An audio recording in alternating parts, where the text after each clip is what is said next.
تھا حضور صلی اللہ تعالیٰ علیہ وسلم کے بارے میں آج میرا موضوع ہے۔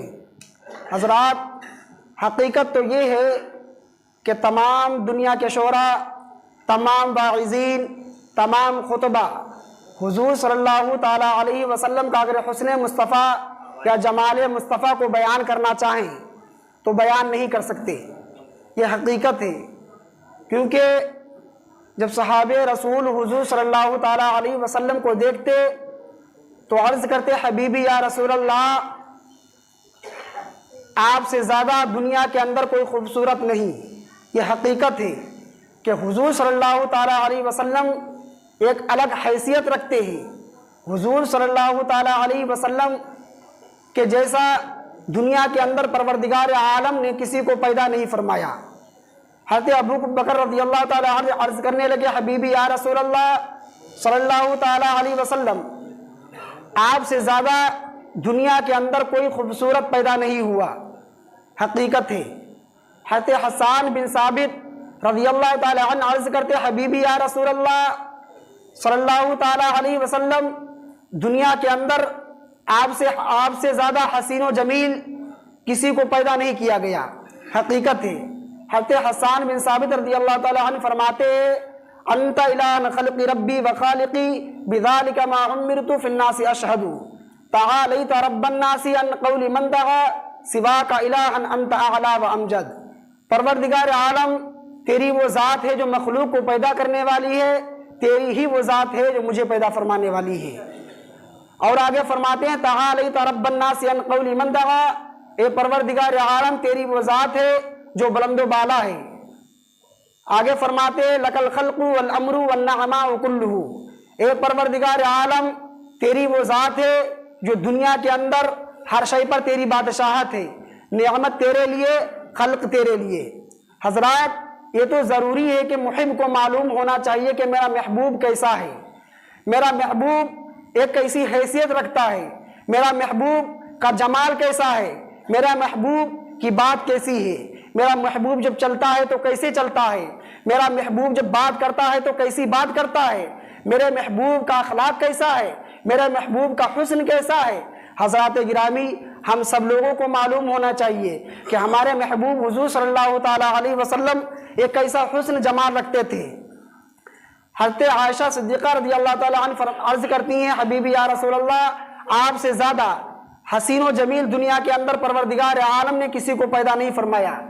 حضور صلی اللہ تعالیٰ علیہ وسلم کی پیشانی ابری ہوئی تھی، یعنی چوڑی پیشانی تھی، اور زلفیں گھنی تھی، لپٹی ہوئی تھی، نہ زیادہ سیدھے بال تھے نہ زیادہ گھنگرو بال تھے۔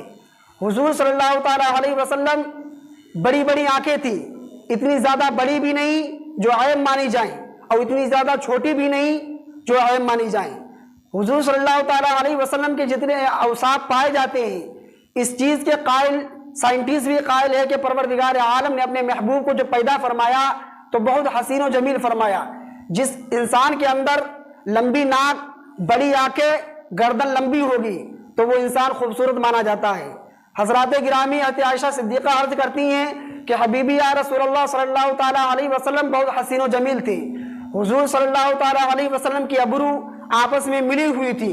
حضور صلی اللہ تعالیٰ علیہ وسلم کے کان ایسے تھے جیسے تارے نظر آتے ہیں۔ حضور صلی اللہ تعالیٰ علیہ وسلم کی گردن مبارک سرائے کے مثل تھی۔ حضور صلی اللہ تعالیٰ علیہ وسلم کے ہاتھ مبارک اتنے زیادہ ملائم تھے کہ حضور صلی اللہ تعالیٰ علیہ وسلم کے ہاتھ مبارک اتنے ملائم تھے کہ اس کے سامنے روئی پھیکی پڑتی تھی۔ حضور صلی اللہ تعالیٰ علیہ وسلم جب مسکراتے تو دانتوں سے ایک روشنی ظاہر ہوا کرتی تھی۔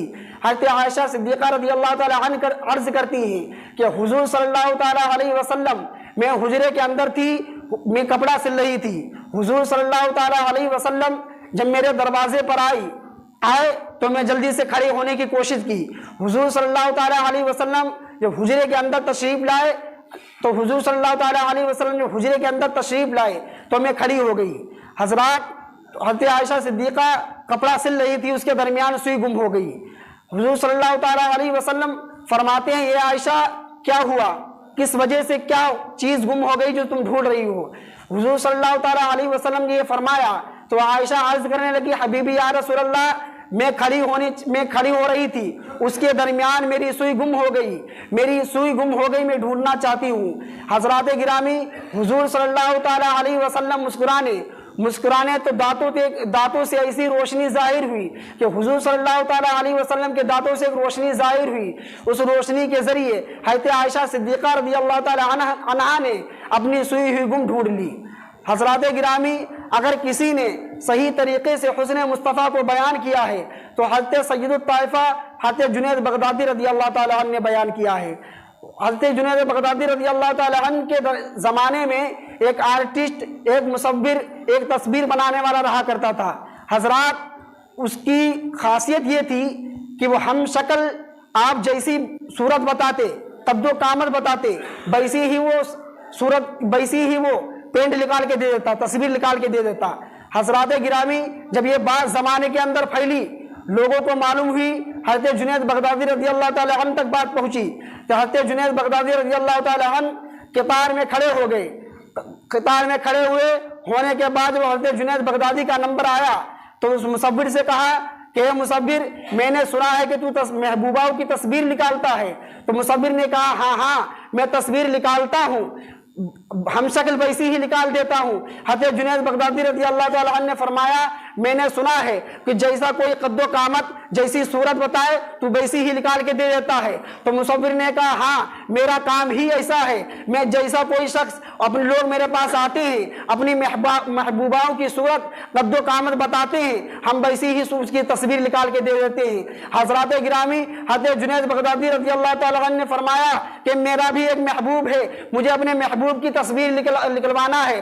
تو حضرت جنید بغدادی رضی اللہ تعالی عنہ نے فرمایا، تو مصور نے کہا کہ اپنے محبوب کی قد و قامت بتاؤ، صورت بتاؤ کہ تمہارا محبوب کیسی حیثیت رکھتا ہے، تمہارا محبوب کیسا حسن رکھتا ہے، تمہارا محبوب کتنا لمبا ہے، تمہارا محبوب کی بات کیسی ہے، تمہارے محبوب کا حسن کیسا ہے، تمہارے محبوب کے کان کیسے ہیں، تمہارے محبوب کی ناک کیسی ہے، تمہارے محبوب کی گردن کیسی ہے، تمہارے محبوب کے بال کیسے ہیں۔ حضرات گرامی، حضرت جنید بغدادی رضی اللہ تعالی عنہ نے نبی کریم صلی اللہ تعالی علیہ وسلم کے جب اوصاف بیان فرمائے، کہا کہ میرے حبیب صلی اللہ تعالی علیہ وسلم کے پیشانی چوڑی ہے، یعنی ابری ہوئی ہے۔ حضور صلی اللہ تعالی علیہ وسلم کے دانت ایسے ہیں، حضور صلی اللہ تعالی علیہ وسلم کے اوٹ مبارک پتلے پتلے ہیں، حضور صلی اللہ تعالی علیہ وسلم کے گردن مبارک سراہی کے مثل ہے۔ حضرات گرامی، جب یہ بتانا ہوا تو حضور صلی اللہ تعالی علیہ وسلم کے جب اوصاف حضرت جنید بغدادی رضی اللہ تعالی عنہ نے بیان کیے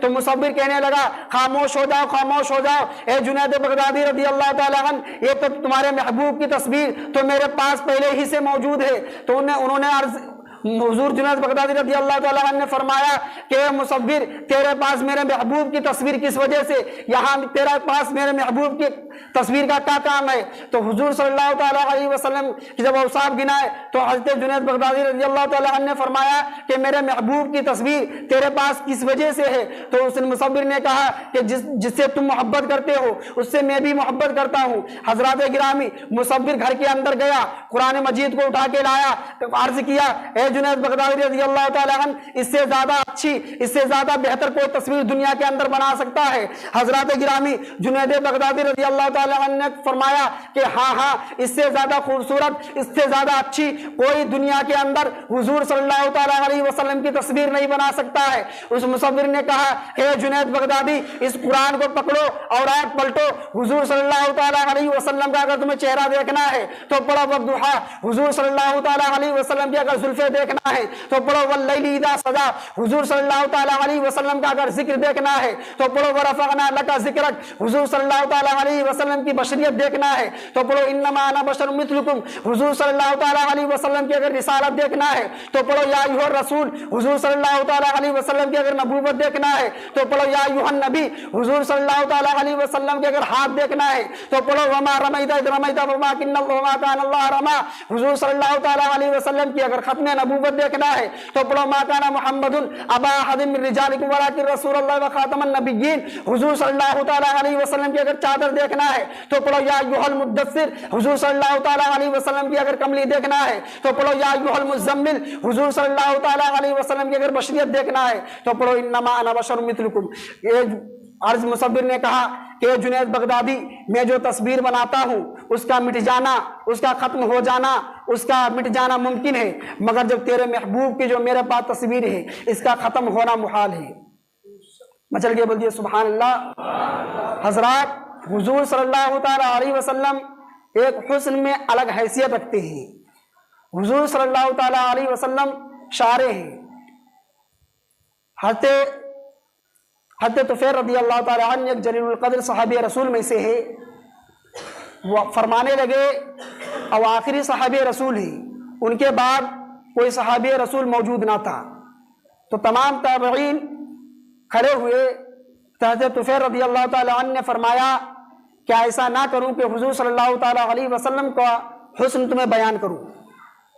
تو تمام تابعین عرض کرنے لگے، صف لنا یا رسول اللہ صلی اللہ تعالیٰ علیہ وسلم، کہ حضور صلی اللہ تعالیٰ علیہ وسلم کا حلیہ بیان کرو، کہ حضور صلی اللہ تعالیٰ علیہ وسلم کیسا حسن رکھتے تھے، کیسا جمال رکھتے تھے، حضور صلی اللہ تعالیٰ علیہ وسلم کی بات کیسی تھی، حضور صلی اللہ تعالیٰ علیہ وسلم جب چلتے تھے چلتے کیسے تھے، سوتے تھے تو سوتے کیسے تھے۔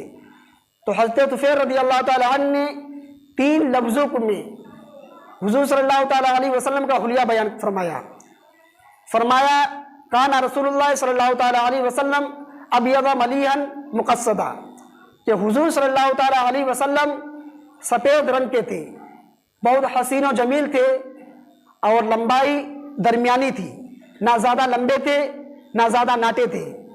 حضرات گرامی صحابہ رسول حضور صلی اللہ تعالیٰ علیہ وسلم سے کافی لمبے تھے، مگر خاصیت یہ تھی کہ ہزاروں کے درمیان حضور صلی اللہ تعالیٰ علیہ وسلم اگر کھڑے ہوتے تو صحابہ رسول دور سے ہی نظر فرما لیتے، دیکھ لیتے کہ حضور صلی اللہ تعالیٰ علیہ وسلم کھڑے ہیں۔ حضرات، حضور صلی اللہ تعالیٰ علیہ وسلم کا حلیہ بیان کیا، اور ام معبد بنو خزا کی ایک عورت ہے، تو حضور صلی اللہ تعالیٰ علیہ وسلم کا حسن بیان کیا، کہا رأیت رجلا ظاہر البزاد، کہ حضور صلی اللہ تعالیٰ علیہ وسلم بہت حسین و جمیل تھے۔ حضرات، حضور صلی اللہ تعالیٰ علیہ وسلم شاعر ہیں اور حسین و جمیل بہت زیادہ تھے۔ حضور صلی اللہ تعالیٰ علیہ وسلم نے فرمایا کہ میں نمکینی حسن رکھتا ہوں، اور حضرت یوسف علیہ السلام میٹھا حسن رکھتے ہیں۔ حضرات، جو نمکینی حسن ہوتا ہے وہ میٹھے حسن کے سامنے زیادہ حیثیت رکھتا ہے اور زیادہ پاور رکھتا ہے۔ ام معبد نے حضور صلی اللہ تعالیٰ علیہ وسلم کو جب دیکھا، کیونکہ حضور صلی اللہ تعالیٰ علیہ وسلم مکہ سے مدینہ منورہ تک کی طرف ہجرت فرما رہے تھے، اس کے درمیان ام معبد کا گھر پڑا، تو حضور صلی اللہ تعالیٰ علیہ وسلم کی بھوک کو شدت ہوئی، تو حضور صلی اللہ تعالیٰ علیہ وسلم نے ام معبد سے فرمایا، اے ام معبد، تمہارے پاس کوئی کھانے کی چیز ہے؟ اگر ہو تو مجھے کھلاؤ۔ تو ام معبد نے عرض کی، کہا میرے پاس آج میرے گھر کوئی سامان موجود نہیں ہے جو کھانے کو میں تمہیں دوں۔ حضرات، تو حضور صلی اللہ تعالیٰ علیہ وسلم نے فرمایا یہ بکری بندھی ہوئی ہے کہ اس کا دودھ دوں لوں؟ تو ام معبد نے کہا کہ اس بکری کے اندر اتنی طاقت نہیں ہے کہ یہ ریوڑ کے ساتھ چرنے کے لیے چلی جائے، اور اس کی ہڈی میں گدا بھی نہیں ہے، یہ دودھ نہیں دے سکتی، بہت ضعیف ہے۔ تو حضور صلی اللہ تعالیٰ علیہ وسلم نے فرمایا اگر تمہاری اجازت ہو تو میں دوں لوں؟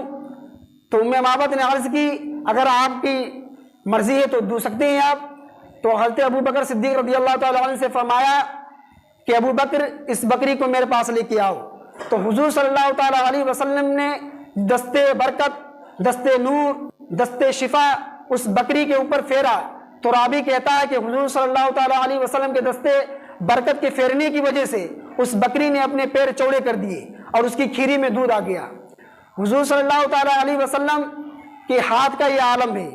حضرات، جب حضور صلی اللہ تعالیٰ علیہ وسلم چلے گئے تو ابو معبد گھر پہ آیا، تو اپنی بیوی سے کہا ام معبد سے کہ ام معبد گھر پہ کون آیا تھا جس کی وجہ سے بکری شفا یاب ہو گئی؟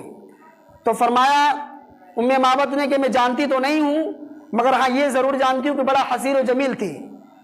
پوچھا ابو معبد نے کہ اس کا نام معلوم ہے؟ تو ام معبد نے کہا نام نہیں معلوم۔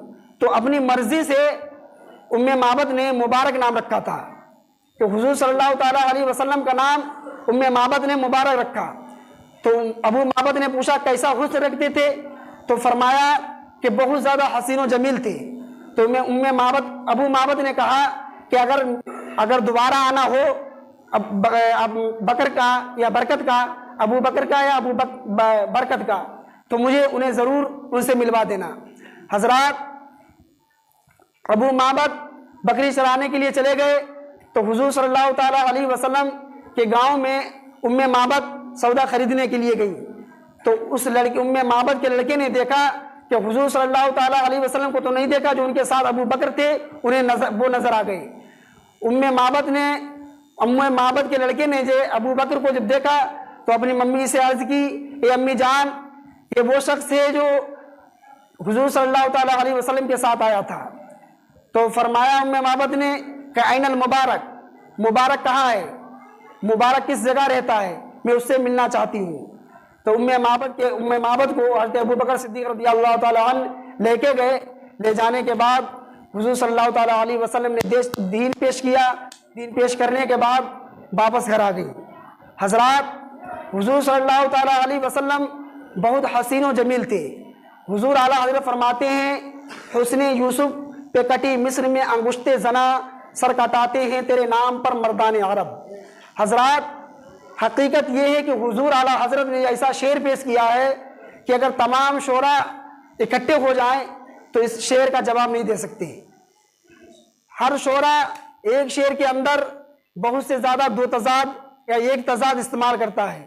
حضور صلی اللہ تعالیٰ علیہ وسلم نے اس شعر کے اندر 6 تضاد استعمال کیے۔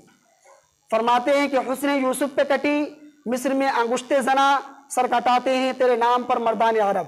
حضرات غور فرمائیں کہ ادھر مرد ہیں اور ادھر عورت ہیں، ادھر سر کٹاتے ہیں، ادھر انگلی کٹاتے ہیں۔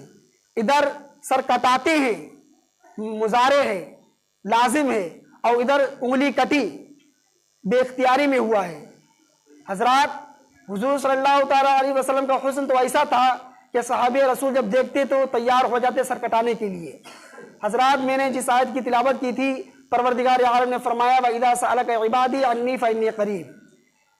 اے محبوب، جب میرے بندے تیرے پاس جائیں، بندے میرے جائیں تیرے پاس، پھر مجھے پوچھیں تو انہیں بتلا دو کہ میں قریب مل جاؤں گا۔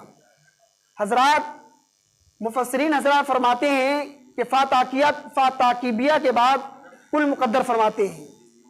اس کا مطلب یہ ہوگا، اے محبوب آپ فرما دو کہ جب میرے بندے تمہارے پاس جائیں تو انہیں بتلا دو کہ میں قریب ملوں گا۔ حضرات صوفیہ فرماتے ہیں کل مقدر ماننے کی ضرورت ہی کیا ہے، صاف سیدھی بات ہے، ظاہر سے بات ہے۔ اے محبوب جب میرے بندے تیرے پاس جائیں، ظاہر سے بات ہے جب تیرے پاس چلے گئے سمجھے میرے پاس چلے گئے۔ حضرات اصل میں محبوب سے ملنا ہی خدا سے ملنا ہے۔ اگر کوئی شخص سمندر کے اندر کود جائے پھر یہ پوچھے کہ دریا کہاں ہے تو اس کی یہ بے وقوفی ہے۔